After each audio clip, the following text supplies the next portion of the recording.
नाम कनक मिश्रा है और आप सब देख रहे हैं द इंडिया लाइव। बिहार की राजनीति में इन दिनों गर्मी सिर्फ मौसम की नहीं, सीटों की भी है। 2025 के विधानसभा चुनाव को लेकर एक बड़ी खबर सामने आई है। एनडीए के भीतर सीट बंटवारे का फॉर्मूला अब लगभग तय माना जा रहा है। गठबंधन के 5 प्रमुख दलों में आपसी सहमति से सीटों का बंटवारा हुआ और इसमें सबसे बड़ी हिस्सेदारी एक बार फिर से नीतीश बाबू को मिल गई है। नीतीश बाबू की पार्टी को दे दी गई है।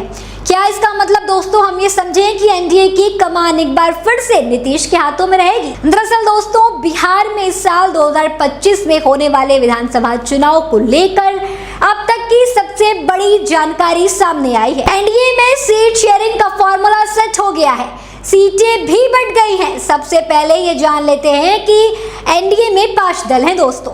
बीजेपी, जेडीयू के अलावा चिराग पासवान की पार्टी, जितिन राम मांझी की पार्टी एवं उपेंद्र कुशवाहा की पार्टी शामिल है। इन्हीं 5 दलों में सीटों का बंटवारा फाइनल हुआ है। ताजा रिपोर्ट्स के मुताबिक सबसे ज्यादा सीटें नीतीश कुमार की पार्टी जेडीयू को मिलेंगी। बिहार की 243 सीटों में जेडीयू को 112 सीटें दी गई हैं। वहीं दूसरे नंबर पर बीजेपी है। भारतीय जनता पार्टी को इस बार 101 सीट पर चुनाव लड़ाया जाएगा। वहीं चिराग पासवान की पार्टी एलजेपी को 20 सीटें दी गई हैं। इसके अलावा जितिन राम मांझी और उपेंद्र कुशवाहा को 10-10 सीटें दी जाएंगी। 1-2 सीटें आगे पीछे भी हो सकती हैं दोस्तों। हालांकि इन आंकड़ों को लेकर आधिकारिक रूप से कोई पुष्टि नहीं हुई है। सीटों के बंटवारे को लेकर बहुत जल्द घोषणाएं हो सकती हैं। हालिया रिपोर्ट के मुताबिक इन आंकड़ों को जारी किया गया है।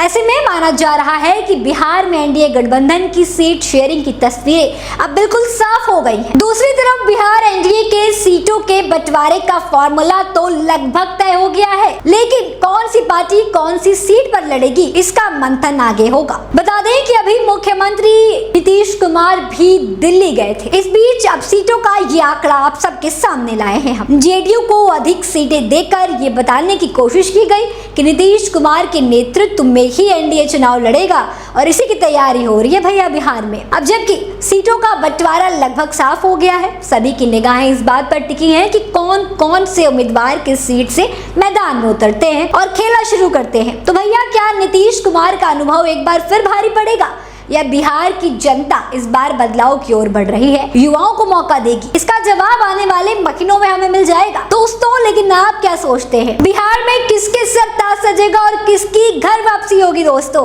क्या लगता है आपको कि कमान इस बार युवाओं के हाथ में जाएगी या पुरानी सोच और तजुर्बे को ही बिहार की जनता चुनेगी? आप सभी के लिए हमारे कमेंट बॉक्स ओपन है। अपनी अपनी प्रतिक्रिया कमेंट में जरूर दें और ऐसे ही बिहार की हर एक अपडेट के लिए देखना ना भूलें सिर्फ और सिर्फ द इंडिया लाइव।